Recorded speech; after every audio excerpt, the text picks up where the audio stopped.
영혼의 쉼터를 방문해 주신 여러분 반갑습니다. 이정길 목사입니다. 먼저 주에는 우리가 야고보서 1장을 보면서요. 믿음과 시련 또 인내 이렇게 이야기를 하면서요.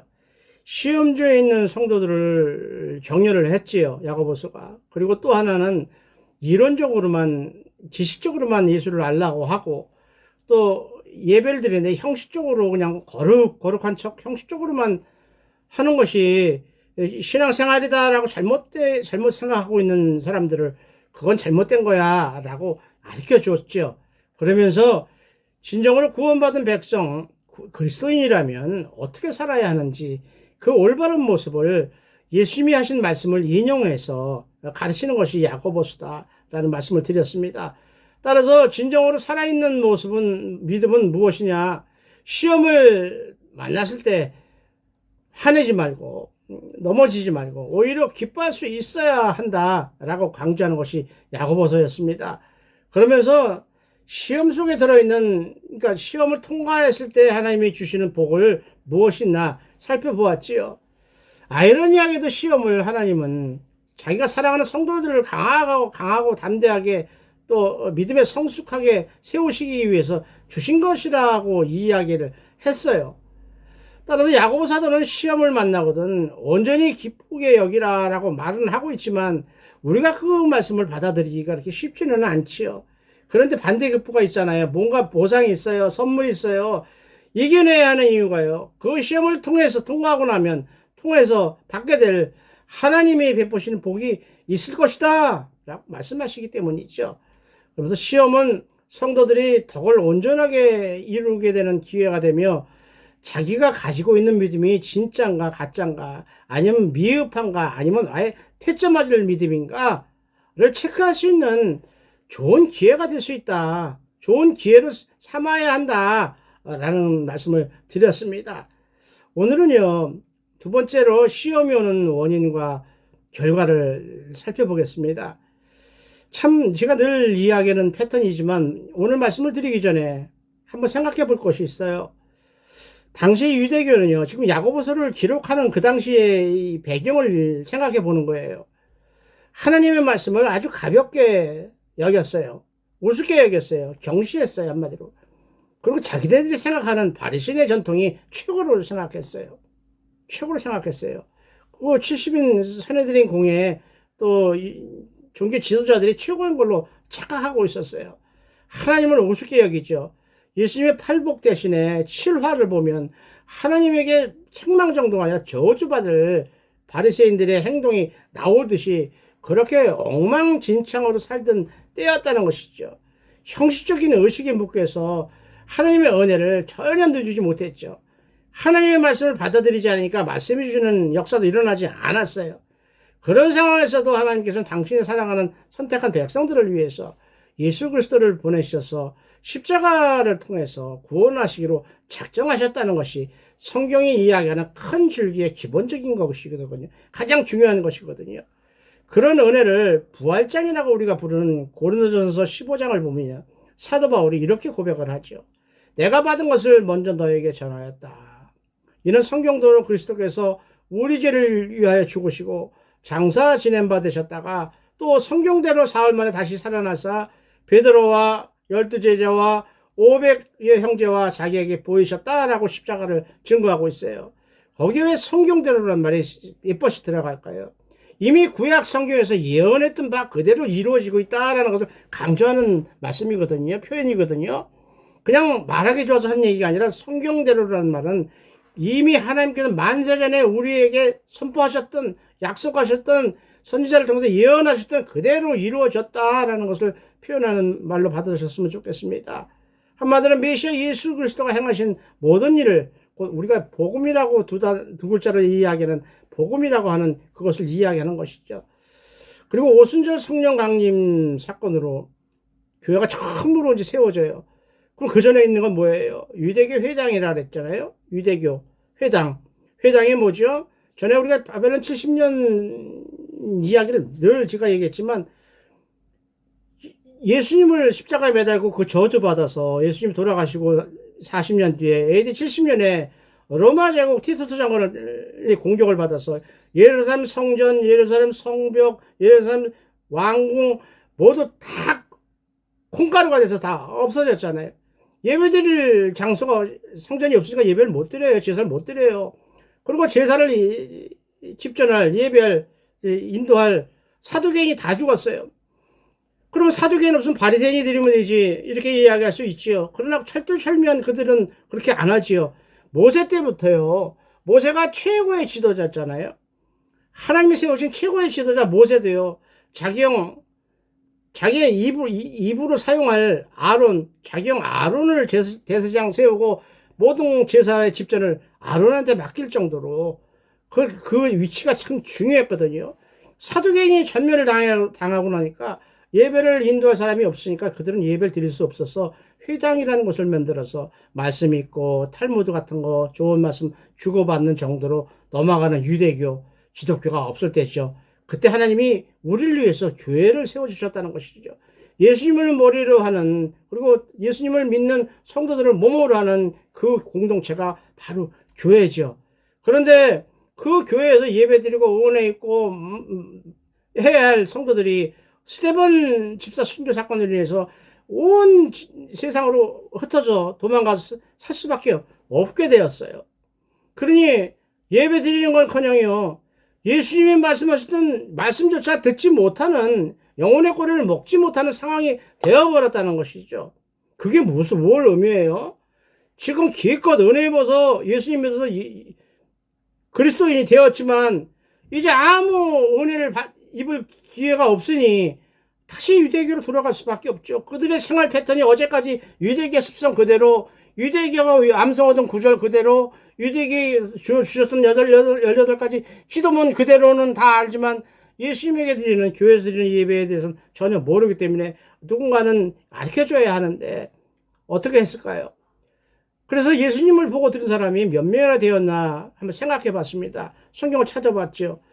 고린도서 15장을 보면요, 부활하신 예수님을 본 사람이 약 한 500명 정도, 500명 문도라고 하죠. 500명 정도 된다고 기록을 하고 있습니다. 그리고 예수님이 보내신다는 성령 강림을 기다린 제자들이 마가의 다락방에서 기도하던 성도들이 총 숫자가 120문도, 120명 정도라고 사도행전 1장은 증거하고 있습니다. 그렇다면 먼저 저희들이 이야기했잖아요. 스데반 집사의 순교로 말미암아 돌 맞아 죽는 걸 보고 본 예루살렘 교회에 모였던 모든 사도들과 성도들이 야고보 사도 빼놓고 다 뿔뿔이 온 세상으로 흩어져 나갔을 때에 그들에게 예수님은 누구시며 십자가는 어떤 의미이며 은혜를 입을 하나님의 말씀은 어떤 것인지 전해줄 사람이 과연 몇 명이나 되었을까? 몇 명이나 되었을까? 아무런 신약성경도 없을 때, 그때 신약성경이 한 권도 없을 때예요. 먼저 시간에도 얘기했지만 예수님과 십자가의 기록이 언제부터 생겼다고, 기록했다고 교회 역사가 말씀을 합니까? 우리가 아는 사복음서요.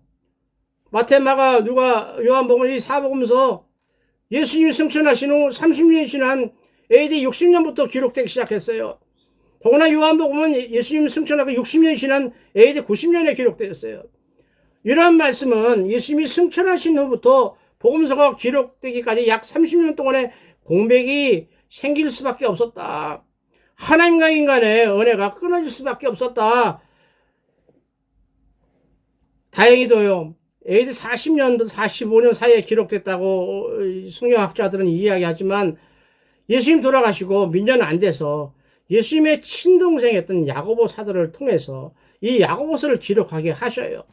주로 야고보서를 기록한 내용을 보면 예수님이 가장 집중적으로 집약해서 가르쳐 주셨던 산상수훈의 마태복음 5장, 6장, 7장에 있는 그것을 함축해서 기록한 것으로 보면 돼요. 그 기록을 가지고 모든 복음 사역자들이 전 세계를 다니면서 예수를 믿는 기독교인들에게 말씀을 증거하고 설교를 하고 예배를 인도했다고 보면 되지요. 얼마나 감사한 성령 하나님의 역사이십니까? 아무도 모르고 있었잖아요. 아무도 기록할 생각을 하지 못했었어요.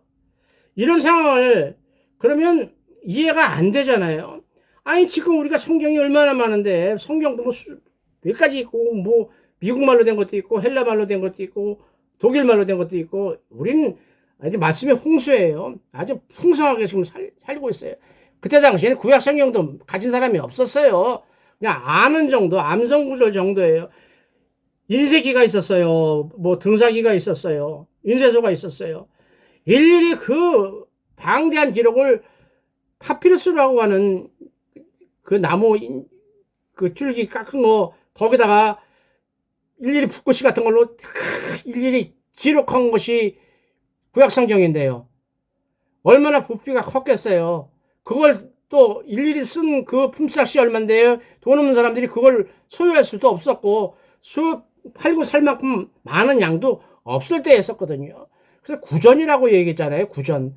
귀로 듣고 외우는 정도, 은혜 입은 사람이 깨닫는 정도의 그 성경 지식을 갖고 있던 사람들에게 그보다 더 하나 업그레이드된 예수님의 은혜를 전할 사람이 없었어요.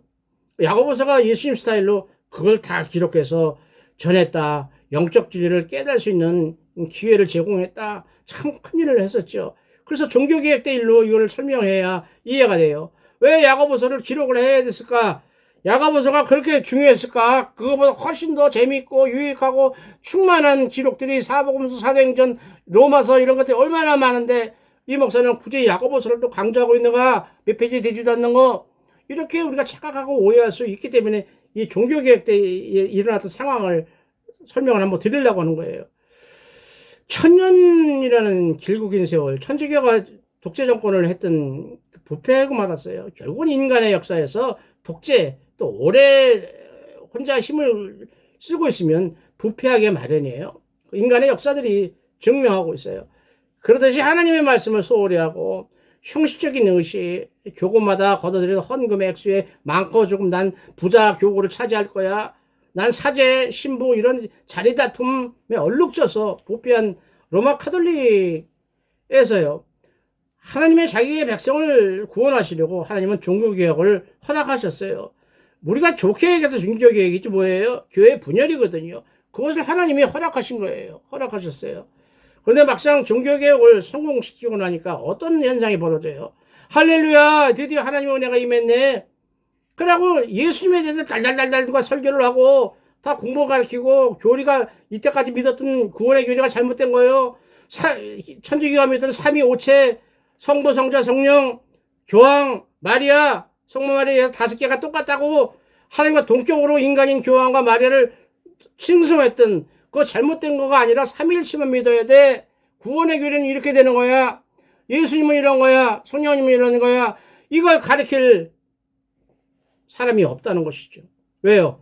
그때 당시에 유럽 전체에 있는 교회마다 교회를 인도하고 지도하는 사람들이 누구예요? 천주교에서 배웠던 신부나 주교, 사제들이거든요. 그들이 아는 게 뭐예요? 천주교뿐이 모르잖아요. 그럼 어떻게 해야 돼요? 그들이 뭐라고 설교했을까요? 마틴 루터가 종교개혁 때 했던 얘기 몇 마디 들은 것 같고 주일날 설교했겠죠.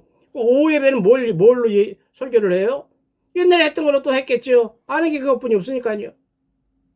성경에 대해서 얼마나 알겠습니까? 요즘도 그렇지만 그때 당시 마찬가지예요. 천주교는 성찬 같은 의식 위주지 설교가 별로 없었거든요. 지금도 아마 성당 천주교 가면 5분 정도 설교하면 많이 할 거예요. 5분 정도가 형식적으로. 그렇게 지금 뭐라 그래요. 우리가 초대교회로 돌아가자. 말씀으로 돌아가자. 성경으로 돌아가자고 막 소리지고 외치고 삼하고 있지만 사실상 성경을 가르치는 목사가 몇 명이나 돼요. 이단 교회가 목사들이 더 많지 않습니까? 또 이단을 선호하는 성도들이 더 많지 않습니까? 중간에서 양다리 걸쳤던 이 WCC, WA 이 사건들 목사들이 더 많지 않습니까? 종교개혁 때 그 사건하고 똑같은 거예요. 분위기, 십자가 있고 가운은 목사 가운인데 나오는 것은 이단, 사탄의 소리가 나온다는 것이죠. 이때 종교개혁을 했던 지도자들이 생각해낸 게 그거예요. 아하, 이러다간 다시 천주교로 돌아가겠구나. 모르니까요. 아니, 안 해서가 아니라 모르니까요. 그래서 여러분들 잘 아시는 웨스트민스터 소요리 문답이나 하이델베르그 요리 문답 같은 교리집이 있잖아요. 그런 것을 만들어서 오후 예배 때 너희도 공부하고 성도들도 그거 갖고 설교하면서 같이 성경 공부하면서 오후 예배 때는 그렇게 해라. 그렇게 해서 기독교가 어떤 것인지 세워나가도록 해라. 라고 만든 그 취지가, 그 마음이 오늘 우리가 대학에 대한 야고보서를 쓰게 한 하나님의 마음이 그 마음과 같다라는 마음을 이번 설교 준비하는데 주셨어요. 참 감사한 일입니다. 감사하죠. 말로만 하나님 사랑해요, 예수님 사랑하면 뭡니까? 예수님이 누군지 모르는데요. 우리 구원해 주셔서 감사해요. 그런데 어떻게 구원받는지 모르는데요. 십자가의 아가페 사랑이라고 말은 하지만 그 사랑이 어떤 사랑인지 모르는데요. 왜요? 가르쳐주는 사람이 없으니까요. 그렇죠. 이래서 야고보서가 중요했다. 그 당시에 복음 전도자에게 야고보서가 그만큼 중요했다라는 것을 강조하고 싶어서 말씀드리는 거예요.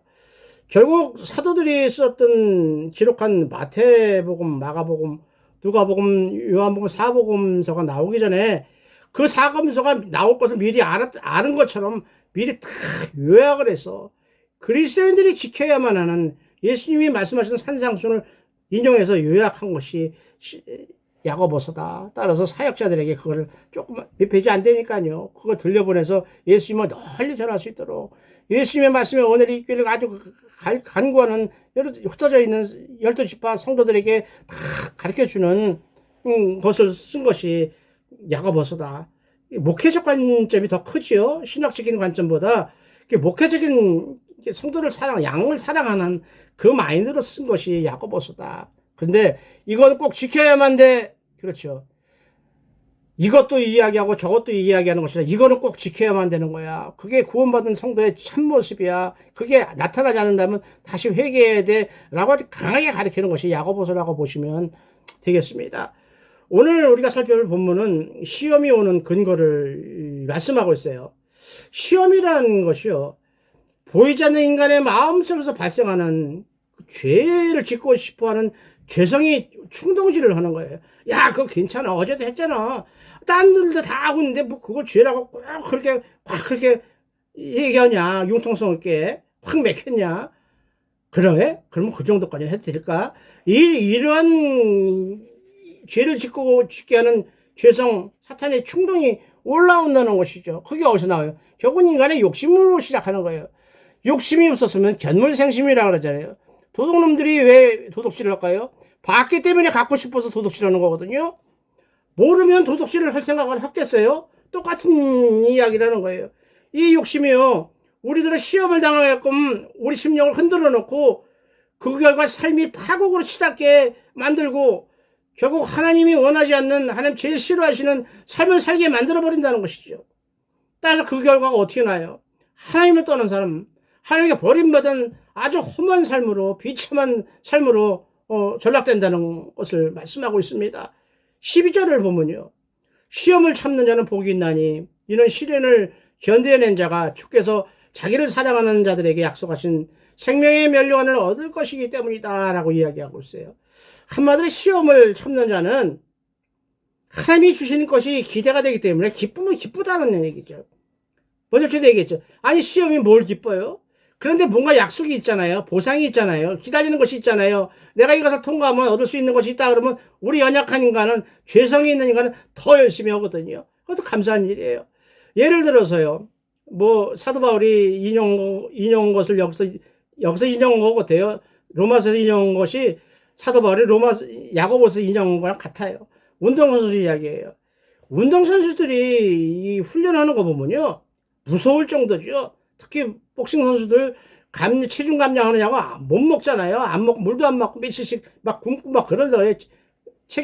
몸무게 잴 때요. 아주 저도 요새 뭐 이제 나이 먹어서요. 근력 떨어진다 그래갖고 뭐 아령도 하고 운동도 좀 하고 하지만요. 운동선수들 운동하는 거 보면요. 그건 군대에서 훈련받는 건 저리 가라죠. 저리 가라예요. 군대 뭐 해병대 훈련받는 건 저리 가라예요. 아주 뼈를 깎는다고 표현을 하잖아요. 강도 높은 훈련. 그걸 참아내요. 왜 참아내요? 그거 미쳤어요? 그걸 왜 해요? 그들이 기대하는 게 있거든요. 아니 올림픽이고 아시안게임이고 나가서 대회 나가서 우승해서 금메달 타면요. 평생 연금이 나와요. 그래 금메달리스트라고 박수를 받고 사람들한테 그냥 영광을 얻을 거. 기대하는 게 엄청 크니까 그 훈련 힘든지 모르고 한다는 거예요. 그 얘기가 왜 로마서에서 얘기할까요? 바로 이 얘기예요. 그럼 우리가 성도들이 시험이 와도 이겨내야만 하는, 나 시험이 싫은데 이러고 떨릴 것 없이, 이거 오히려 시험이 오면 기뻐할 수 있는 거예요. 아이고, 드디어 왔네. 먼저 또 얘기했잖아요. 왜 시험을 주셔요, 하나님? 이게 아니라, 아이고, 얼마나 큰 복을 주시려고 시험을 주셔요. 감사합니다. 이겨낼게요. 이렇게 할렐루야를 받으면 얼마나 좋겠어요? 예수님이 말씀하신 내 믿음대로 될지어다. 그렇게 믿음으로 나가면 그 복을 받는 거지요. 좀 이상한가요? 기복설교 아니에요. 오늘 말씀해 주시는 그대로예요. 말씀에 순종하고 그대로 행동하면 하나님의 약속을 주신다는 이야기예요. 시험이라는 것이 어렵지만 참아내야 하면 영적인 성숙도 이루어지지만 하나님의 약속하시던 모든 복을 다 받아서 누릴 수 있다는 것이죠. 성도들이 이해하는 걸 로마서를 보면 그래요. 사도 바울이 운동장에서 다른 박씨라는 자들이 다 달릴지라도 뜀뛰기 마라톤 사람이 다 죽기 살기로 그냥 2시간 달리잖아요. 2시간 10분, 그쵸? 쉬지도 않고요. 그것도 목숨 걸고 달려야 1등 하잖아요. 그 달릴지라도 오직 상 받는 사람, 금메달은 한 사람뿐인지 이제 너희들이 알지 않냐 이겠지. 아무리 그렇게 고생을 해도 누군가 한 사람 이외에는 땡이다 이런 얘기죠. 따라서 너희도 상을 받도록 이와 같이 다름질을 하라. 다른 박질 열심히 해라. 이 길을 다투는 그들은, 운동선수들은 썩을 승자의 관, 금메달이죠. 썩어서 없어질 이 세상 것을 얻고자 그 모든 것을 다 투자해서 열심히 하고 있지만 우리들은 뭐냐? 썩 작고 영원한 것, 하나님 주신 그 영광을 얻고자 한다. 그러니 이겨내라. 라고 고린도전서 9장 24절로 25절에서 증거하고 있습니다. 오늘 야고보서 13절을 보니까요. 참 무서운 말씀이죠? 두려운 말씀이에요. 사람이 시험을 받을 때 내가 하나님께 시험을 받는다. 이런 시잘데없는 소리 하지 말라는 얘기예요. 이런 말은 기도를 하나님께 물어보지 않고 지 멋대로 살다가 어려움에 빠지니까 지가 잘못해서 어려움 빠져놓고 이게 하나님이 시험을 주셨다는 거예요. 그런 소리 하지 말라는 얘기예요. 괜히 힘든데 하나님이 한 대 더 터질 것이다. 정신 차려라는 얘기예요. 그러니까 말씀을 모르면 이런 상황이 나오는 거죠. 이 같은 사람에게 성경은 뭐라 그래요? 사람이 미련함으로 자기 길을 굽게 하고 자기가 잘못해놓고죠. 마음으로 여호와를 원망하느니라. 이거 하나님 왜 날 또 그렇게 시험을 주셔요? 이런 쓸데없는 소리 한다고 잠언 19장 3절은 말씀하고 있다는 것을 알았으면 좋겠습니다. 14절은 오직 각 사람이 시험을 받는 것은 자기 욕심에 끌려 미혹 때문이니, 자기 욕심에 미혹이 돼요. 어떤 것에 누가 꼬시는 말에. 근데 그게 왜 시작되느냐? 지가 욕심이 있어서 거기에 코 꼈다는 얘기예요. 제가 늘 낚시할 때 붕어 얘기했잖아요. 지렁이 먹은 그 붕어. 오늘 또 그 얘기가 나오죠. 인간을 안에 죄를 짓고 싶어하는 죄성이 숨어 있어요. 늘 호시탐탐 나오려고 숨어 있어요. 그리고 그것이 조금 자라서 자기가 원하는 거, 보이는 거, 그것을 움켜쥐려고 하는 욕심이 생겨요. 그것을 이야기하는 거예요. 그러니까 그 욕심을 갖게 되면 죄성이 뿜어 올라오기 시작하면 사탄이나 나쁜 어둠의 세력에 이용당한다. 너희가 이용당할 수밖에 없다. 그래서 넘어질 수밖에 없다라는 말씀이거든요. 미혹이 뭐예요? 가장 쉽게 설명은 물고기 얘기예요. 그냥 물고기가 지렁이 잡아먹으려고 돌아다니지 않고 눈앞에서 얼쩡거리는 지렁이를 보니까 그냥 덥석 생각지 않고 물었어요. 그래서 코가 꼈지요. 그래갖고 조금 매운탕 돼버리잖아요. 이게 뭐예요? 코가 꼈으니까 도망을 갈 수도 없어요. 이제는 아이고 잘못했네. 이제 소용이 없는 거죠. 이리 끌면 일로 가야 되고 이리 끌면 일로 가야 되고 결국은 변을 벗겨서 칼질해서 냄비에 들어가면 매운탕 되는 거죠. 우리는 말하면 영원히 죽어서요. 지옥으로 가는 거예요. 지옥으로. 천국으로 가야 될 물고기가 지옥에 들어갈 수밖에 없는 것이죠. 이 유혹이 어디서 나온다고 야고보서 말씀하셨어요? 우리의 악한 욕망에서, 악한 욕심에서 나오게 된다라고 주의해라라고 말씀을 주셔요. 성경을 보면요. 이런 유혹 때문에 넘어진 사람, 망해버린 사람이 많아요. 당장 여리고 전투에서 여호수아가 하나님이 그러셨는데 여리고성에서 뺏은 거 훔치고 가는 놈은 다 죽을 거요. 혼날 거요. 저주받을 거요. 절대 그런 짓 하지 마. 그리고 가잖아요. 아간이라는 놈이 어떻게 해요? 그 조그만 아이성에서 패배를 하고 나서 결국은 죽잖아요. 여호수아한테 걸리면 죽을지 뻔히 알면서도 그 유혹과 미혹이 치고 올라오니까 그 짓을 자기는 보는 사람 하고 말아요. 입어보지도 못할 외투 한 벌, 써보지도 못할 금덩어리 한 겹, 은덩어리 하나에 마음 뺏겨서 돌 맞아 죽었잖아요. 또 모욕하는 바세바 뻘가무슨 몸을 보고 마음 뺏겨서요.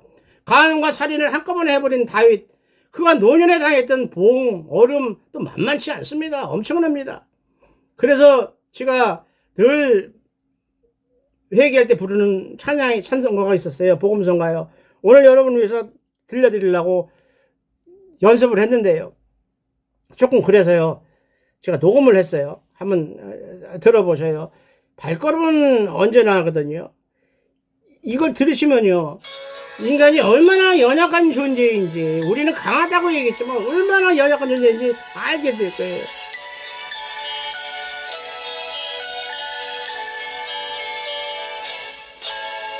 발걸음은 언제나 주를 향해 걸었으나 나의 맘과 눈길은 세상을 향하였네. 주님 위에 살겠다고 맹세한 나의 고백, 바람결에 날리어 흩어져 버렸네. 참 얼마나 아쉬운 일입니까? 참 세상에 힘들어서요. 세상에 미혹하고 유혹에 넘어져서요. 쓰러져 있다가 겨우 정신 차려서 일어나서 보니까 이미 예수님이 모든 것을 다 이루어 놓으셨다라고, 그래서 감사해서 고백하고 간증하는 윤일선 선교사가 작성한 발걸음은 언제라는 복음성가입니다. 참 우리가 이런 모습이 아닌가 생각합니다. 마음으로는 진짜 예수의 종, 예수의 사람, 은혜 본 사람으로 복되고 행복하게 살기를 원했지만 우리도 모르는 사이에 우리 몸이 엉뚱한 곳에 가서 엉뚱한 짓거리를 하고 하나님이 가장 싫어하는 곳에 우리가 서 있지 않았나. 회개하게 하고 돌이키게 하고 돌아보게 하는 복음성가였습니다. 나중에 한번 각자 또 들어보시기 바랍니다. 오늘 본문 15절은요. 세상 사람들이 다 하는 구절이죠. 욕심이 잉태한 즉 죄를 낳고 죄가 장성한 즉 사망을 낳는다. 다 하는 거예요. 안 믿는 사람들 다 알아요. 이 죄라는 원인과 사망이라는 결과를 이 비유해서 이야기하는 거예요. 죄하고 사망이 어떤 걸 주고받는가. 그래서 욕심이라는 사람이 죄라고 하는 애기를 낳았어요. 근데 이 죄라는 애가 크면 욕심이 되어야 되는데 욕심이 되지 않고 그보다 한참 위에 있는 사망이라는 놈이 되어버렸어요. 곧 사람을 죽인 놈이 되었다는 거예요. 이 비유법으로 이야기하고 있어요. 더구나 이 죄라는 놈은요, 지 혼자 죽는 것이 아니라 다른 죄까지 다 끌어다가 여러 사람을 다 죽인다는 거예요.